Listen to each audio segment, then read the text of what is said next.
And the global warming alarm is dressed up as science, but it's not science. It's propaganda. There is no direct evidence which links 20th century global warming to anthropogenic greenhouse gases.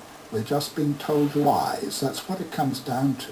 You can't say that CO2 will drive climate. It certainly never did in the past. If the CO2 increases in the atmosphere as a greenhouse gas, then the temperature will go up. But the ice core record shows exactly the opposite. So the fundamental assumption, the most fundamental assumption of the whole theory of climate change due to humans is shown to be wrong. The whole thing stinks. Man-made global warming is no longer just a theory about climate. It is the defining moral and political cause of our age. Campaigners say the time for debate is over. Any criticism, no matter how scientifically rigorous, is illegitimate, even worse, dangerous. But in this film, it will be shown that the Earth's climate is always changing, that there is nothing unusual about the current temperature, and that the scientific evidence does not support the notion that climate is driven by carbon dioxide, man-made or otherwise. Everywhere you are told that man-made climate change is proved beyond doubt, but you are being told lies.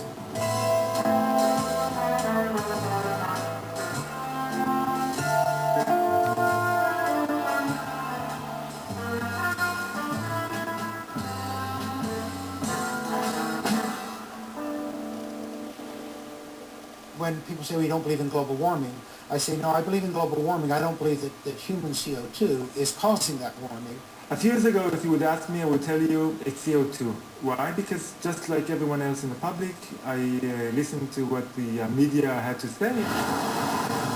Each day, the news reports grow more fantastically apocalyptic. Politicians no longer dare to express any doubt about climate change. There is such intolerance of any dissenting voice. Are some of the worst climate criminals on the planet. This is the most politically incorrect thing possible, is to doubt this climate change orthodoxy. Global warming has gone beyond politics. It is a new kind of morality.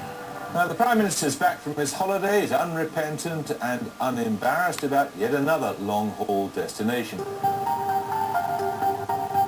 Yet, as the frenzy over man-made global warming grows shriller, many senior climate scientists say the actual scientific basis for the theory is crumbling. There were periods, for example, in Earth's history when we had 3 times as much CO2 as we have today, or periods when we had 10 times as much CO2 as we have today. And if CO2 has a large effect on climate, then you should see it in the temperature reconstruction.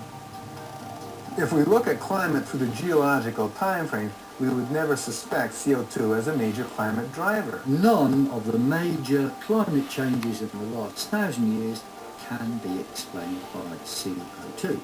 You can't say that CO2 will drive climate. It certainly never did in the past. I've often heard it said that there is a consensus of thousands of scientists on the global warming issue and that humans are causing a catastrophic change to the climate system. Well, I am one scientist, and there are many that simply think that is not true. Man-made global warming is no ordinary scientific theory. This morning, the Intergovernmental Panel on Climate Change made up of... It is presented in the media as having the stamp of authority of an impressive international organization. From the IPCC, the United Nations Intergovernmental Panel on Climate Change, or IPCC. The IPCC, like any UN body, is political. The final conclusions are politically driven. This claim that the IPCC is the world's top 1,500 or 2,500 scientists, you look at the bibliographies of the people and it's simply not true. There are quite a number of non-scientists. And to build the number up to 2,500, they have to start taking reviewers and government people and so on, anyone who ever came close to them. And none of them are asked to agree. Many of them disagree. Those people who are specialists but don't agree with the polemic and resign, and there have been a number that I know of, they are simply put on the author list and become part of this 2,500 of the world's top scientists. People have decided you have to convince other people that since no scientist disagrees, you shouldn't disagree either. But that, whenever you hear that in science, that's pure propaganda. This is the story of how a theory about climate turned into a political ideology. See, I don't even like to call it the environmental movement anymore because really it is a political activist movement, and they have become hugely influential at a global level. It is the story of the distortion of a whole area of science. Climate scientists need there to be a problem in order to get funding. We have a vested interest in creating panic because then money will flow to climate science.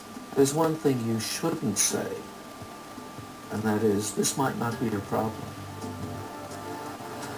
It is the story of how a political campaign turned into a bureaucratic bandwagon.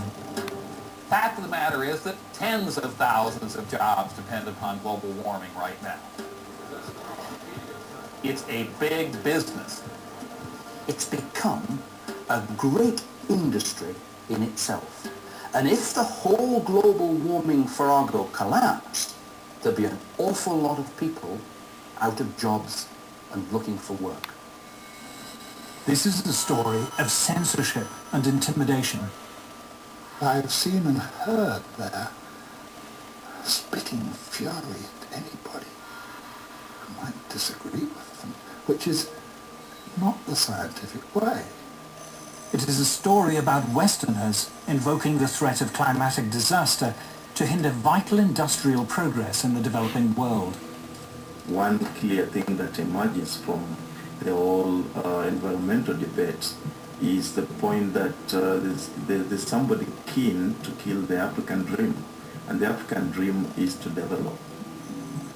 The environmental movement has evolved into the strongest force there is for preventing development in the developing countries.